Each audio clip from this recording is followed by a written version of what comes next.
Dy kushërinj Sajmir dhe Arman Nela janë vënë në pranga nga policia e Tiranës pasi akuzohen për shpërndarje të kokainës në disa zona në kryeqytet.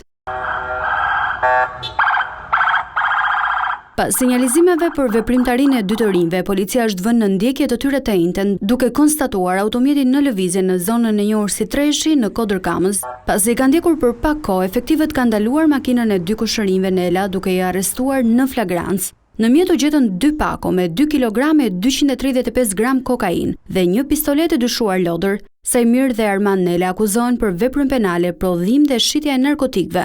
Nga veprimet hetimore dyshohet se dy të rinj, 31 dhe 34 vjeç, furnizonin me kokain shtetas dhe grupe të ndryshme, të cilat e ndanin lëndë në doza më të vogla me qëllim shitje në zonat e Alliasit dhe të Oxhakut në Tiranë. Policia ndërkohë njofton se ka edhe persona të tjerë të përfshirë në shitjen e lëndëve narkotike, të cilët janë ende nën hetim.